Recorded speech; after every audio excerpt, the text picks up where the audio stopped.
ಸಾಹಸ ಸಿಂಹ ವಿಷ್ಣುವರ್ಧನ್ ರವರ 74ನೇ ಹುಟ್ಟುಹಬ್ಬದ ಪ್ರಯುಕ್ತ ಅನೇಕ ಅಭಿಮಾನಿಗಳು ಅಭಿಮಾನ್ ಸ್ಟುಡಿಯೋದತ್ತ ಹೆಜ್ಜೆ ಹಾಕಿದ್ರು. ಆದರೆ ಅಲ್ಲಿನ ಸೆಕ್ಯೂರಿಟಿಗಳು ಯಾವ ಅಭಿಮಾನಿಗಳನ್ನು ಕೂಡ ವಿಷ್ಣು ಸ್ಮಾರಕವನ್ನ ನೋಡಲು ಬಿಡಲಿಲ್ಲ. ಆದ ಕಾರಣ ಅಭಿಮಾನಿಗಳು ಹಾಗೂ ಮಹಿಳಾ ಅಭಿಮಾನಿಗಳು ಮೀಡಿಯಾ ಮುಂದೆ ತಮ್ಮ ಅಳಲನ್ನ ತೋಡಿಕೊಂಡ್ರು. ಹಾಗೆ ಬಾಲಣ್ಣ ಅವರ ಕುಟುಂಬಕ್ಕೆ ಇಡೀ ಶಾಪವನ್ನ ಹಾಕಿದ್ರು. ಕನ್ನಡ ಚಿತ್ರರಂಗದವರು ಮಣ್ಣು ತಿಂತಾ ಇದ್ದೀರಾ, ಇಲ್ಲ ಕಣ್ಣು ಮುಚ್ಕೊಂಡು ಕೂತಿದ್ದೀರಾ? ಎಲ್ಲ ನಟರಿಗೂ ಇದೇ ತರ ಮಾಡ್ರಿ. ಯಾಕ್ರಿ ವಿಷ್ಣು ಸರ್ ಮಾತ್ರ ಮಾಡ್ತೀರಾ? ಇಲ್ಲ ಅಭಿಮಾನಿಗಳು ಏನ್ರಿ ಮಾಡಿದ್ದಾರೆ? ವರ್ಷಕ್ಕೊಂದ್ಸಲ ಅವ್ರ ಮನೆಯವರಂತೂ ಬಂದು ಒಂದು ಕಾಯಿ ಹೊಡೆಯಕ್ಕಾಗಲ್ಲ. ಇಲ್ಲಿ ಅಭಿಮಾನಿಗಳು ಬಂದು ಒಂದು ಪೂಜೆ ಮಾಡೋದಕ್ಕೆ ಹೋದ್ರೂ ಬಿಡಲ್ಲ ಅಂದ್ರೆ ಹೆಂಗ್ರಿ? ಬಾಲಣ್ಣನ ಕುಟುಂಬದವರೇ ನಿಮ್ಗೆ ಕೈ ಮುಗಿದು ಕೇಳ್ಕೊತೀವಿ, ಖಂಡಿತ ನಿಮ್ಗೆ ಒಳ್ಳೇದಾಗಲ್ಲ. ಸರ್ವನಾಶ ಆಗೋಗ್ತೀರಾ, ಸರ್ವನಾಶ ಆಗ್ತೀರಾ. ನೋಡಿ, 2 ನಿಮಿಷ ಒಳಗಡೆ ನಿಂತ್ಕೊಳ್ಳೋಕು ನಮಗೆ ಅವಕಾಶ ಕೊಡ್ತಾ ಇಲ್ಲ ವಿಷ್ಣು ಸರ್ ಅಭಿಮಾನಿಗಳಿಗೆ. ವರ್ಷಕ್ಕೆ ಒಂದು ದಿನ ಕನ್ನಡ ಚಿತ್ರರಂಗದವರು ಮಣ್ಣು ತಿಂತಾ ಇದ್ದೀರಾ, ಇಲ್ಲ ಕಣ್ಣು ಮುಚ್ಕೊಂಡು ಕೂತಿದ್ದೀರಾ? ಎಲ್ಲ ನಟರಿಗೂ ಇದೇ ತರ ಮಾಡ್ರಿ. ಯಾಕ್ರಿ ವಿಷ್ಣು ಸರ್ ಮಾತ್ರ ಮಾಡ್ತೀರಾ? ಒಂದೊಂದು ಫ್ಯಾಮಿಲಿಗೆ ಒಂದೊಂದು ತರ ಮಾಡ್ತೀರಾ. ವಿಷ್ಣು ಸರ್ ಇದ್ದೀರಾ 5 ನಿಮಿಷ ಬಂದು ವಿಷ್ಣು ಸರ್ ಮುಂದೆ ಒಂದು ಹೂವು ಇಟ್ಟು ನಿಂತ್ಕೊಳ್ಳಕ್ ಬಿಡಲ್ಲ. ಹೆಜ್ಜೆ ಹೆಜ್ಜೆಗೂ ಪೊಲೀಸು. ಯಾಕ್ರಿ ಇಷ್ಟೊಂದು ಅನ್ಯಾಯ? ಯಾಕೆ ಇಷ್ಟೊಂದು ಅನ್ಯಾಯ? ಬೇರೆ ನಟರಿಗೂ ಮಾಡ್ರಿ. ಬೇರೆ ನಟರಿಗೆಲ್ಲ ಸನ್ಮಾನ ಮಾಡಿ, ಅಲಂಕಾರ ಮಾಡಿ, ಮೆರವಣಿಗೆ ಮಾಡಿ ಒಳಗಡೆ ಕರ್ಕೊಂಡು ಹೋಗ್ತೀರಾ ಜನಗಳನ್ನ, ಅಭಿಮಾನಿಗಳನ್ನ. ಇಲ್ಲೇ ಅಭಿಮಾನಿಗಳು ಏನ್ರಿ ಮಾಡಿದ್ದಾರೆ? ವರ್ಷಕ್ಕೊಂದ್ಸಲ ಅವ್ರ ಮನೆಯವರಂತೂ ಬಂದು ಒಂದು ಕಾಯಿ ಹೊಡೆಯಕ್ಕಾಗಲ್ಲ. ಇಲ್ಲಿ ಅಭಿಮಾನಿಗಳು ಬಂದು ಒಂದು ಪೂಜೆ ಮಾಡೋದಕ್ಕೆ ಹೋದ್ರೂ ಬಿಡಲ್ಲ ಅಂದ್ರೆ ಹೆಂಗ್ರಿ? ಇನ್ನೊಂದು ಹೇಳ್ತಾ ಇದೀನಿ, ವೀರಕಪುತ್ರ ಶ್ರೀನಿವಾಸ್ ಸರ್ ಇಲ್ಲ ಅಂದಿದ್ರೆ ಇಷ್ಟೊಂದು ಅಭಿಮಾನಿಗಳು ಇರೋದಕ್ಕೆ ಸಾಧ್ಯನೇ ಆಗ್ತಾ ಇರಲಿಲ್ಲ. ಅವ್ರಿಗೆ ಇಂಜೆಕ್ಷನ್ ಆರ್ಡರ್ ತಂದಿದ್ದೀರಾ ಅಂದ್ರೆ ನಿಜವಾಗಿ ನಿಮ್ಗೆ ಏನಾದ್ರೂ ಒಂದು ಸ್ವಲ್ಪ ಇದೆಯಾ ಹೇಳಿ? ಅವ್ರು ಇಲ್ಲ ಅಂದ್ರೆ ಯಾರು ಮಾಡ್ತಾರೆ? ವಿಷ್ಣು ಸರ್ ಕೆಲಸಗಳನ್ನ ಯಾರು ಮಾಡ್ತಾರೆ? ನೀವು ಮಾಡ್ತೀರಾ? ಬಾಲಣ್ಣನ ಕುಟುಂಬದವರೇ ನಿಮ್ಗೆ ಕೈ ಮುಗಿದು ಕೇಳ್ಕೊತೀವಿ, ಖಂಡಿತ ನಿಮ್ಗೆ ಒಳ್ಳೇದಾಗಲ್ಲ. ಸರ್ವನಾಶ ಆಗೋಗ್ತೀರಾ, ಸರ್ವನಾಶ ಆಗ್ತೀರಾ ರೀ, ಸರ್ವನಾಶ ಆಗ್ತೀರಾ, ಹಾಳಾಗೋಗ್ತೀರಾ, ಹಾಳಾಗೋಗ್ತೀರಾ. ನೀವು ಆ ಮನುಷ್ಯನ್ಗೆ ನೀವು ಟಾರ್ಗೆಟ್ ಮಾಡಿ ಅಲ್ಲ, ಆ ಮನುಷ್ಯನ ನೀವು ಟಾರ್ಗೆಟ್ ಮಾಡ್ಬಿಟ್ಟು ಆ ದೇವ್ರಿಗೆ ನೀವು ಹಿಂಸೆ ಕೊಡ್ತಾ ಇದ್ದೀರಾ. ಇಲ್ಲಿ ಅವ್ರಿಗೆ ಕೊಡ್ತಾ ಇಲ್ಲ, ವಿಷ್ಣು ಸರ್ಗೆ ಕೊಡ್ತಾ ಇದ್ದೀರಾ. ಇವತ್ತು ಅವ್ರ ಕೈಯಿಂದ ಆಗೋದಾಗಿದ್ದೀರಾ. ಲಕ್ಷಾಂತರ ಜನ ಸೇರಿ ಕಟ್ಔಟ್ ಜಾತ್ರೆ ಮಾಡಿದ್ರು, ಅವಾಗ ಎಲ್ರಿ ಹೋಗಿದ್ರಿ? ಅವಾಗ ಯಾಕ್ರಿ ಇಂಜೆಕ್ಷನ್ ಆರ್ಡರ್ ತಂದಿಲ್ಲ?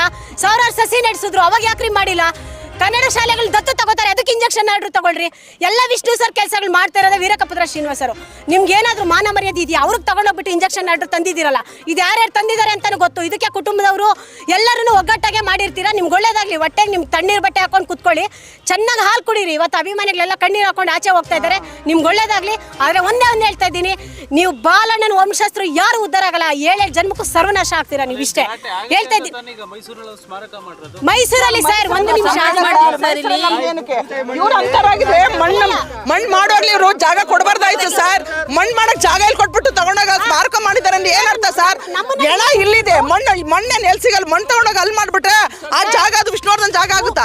ಇದೇನು ವಿಷ್ಣುವರ್ಧನ್ ಅಂದ್ರೆ ಬಾಲಣ್ಣಂದ ಅವನೇನು ಅವ್ನು ದುಡ್ದು ಅವ್ನು ಸಂಪಾದನೆ ಮಾಡಿ ಅವ್ನ ಮಕ್ಕಳು ಅವ್ರು ಮಾಡಿದ್ರ ಗೌರ್ಮೆಂಟ್ ಜಾಗಕ್ಕೆ ಇವನಿಂಗ ಅಬ್ಬರ್ಸ್ಕೊಂಡು ಕೂತಿದಾರಲ್ಲ ಸರ್. ಬೆಳಗ್ಗೆ 6 ಗಂಟೆ ಏನು 1 ವರ್ಷಕ್ಕೆ ಒಂದೇ ಸಲ ಹುಟ್ಟಿದಬ್ಬ ಅಂತ ಮಾಡ್ತಾರೆ. ಎಲ್ಲರಿಗೂ ಹುಟ್ಟಿದಬ್ಬ ಬೆಳಗ್ಗೆ 6 ಗಂಟೆಗೆ ಇಲ್ಲಿ ಬಂದು ಪಾಪ ಅವ್ರು ದರ್ಶನ ಮಾಡಕ್ ಬಿಡ್ತಾ ಇಲ್ಲ. ಏನ್ ಹೊಟ್ಟೆಗೆ ಏನ್ ಹೇಳ್ತೀನಿ ನನ್ನ ಮಕ್ಳ ಇವ್ರು ಒಬ್ಬರನ್ನ ಬಿಡ್ತಾ ಇಲ್ವಲ್ಲ, ಏನ್ ಕಾರಣ? ಸರ್ ಗಲಾಟೆ ಯಾಕಾಗುತ್ತೆ ಸರ್?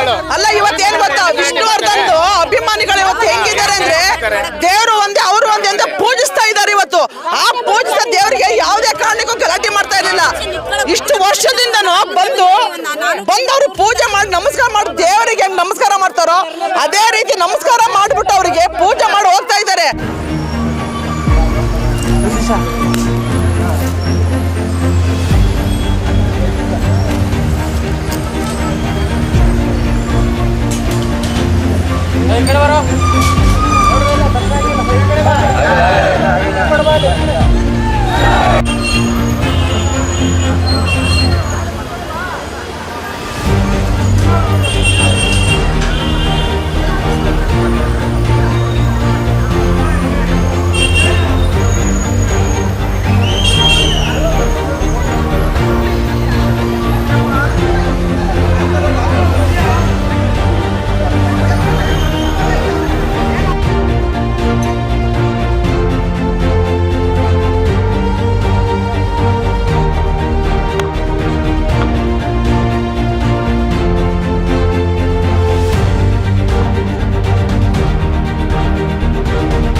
ಇನ್ನಷ್ಟು ಸುದ್ದಿಗಳಿಗಾಗಿ ನೋಡ್ತಾ ಇರಿ ನಿಮ್ಮ ನ್ಯೂಸ್ 5. ಸಬ್ಸ್ಕ್ರೈಬ್ ಮಾಡಿ, ಲೈಕ್ ಮಾಡಿ, ಹಾಗೆ ಶೇರ್ ಮಾಡಿ. ಎಲ್ಲರಿಗೂ ಧನ್ಯವಾದಗಳು.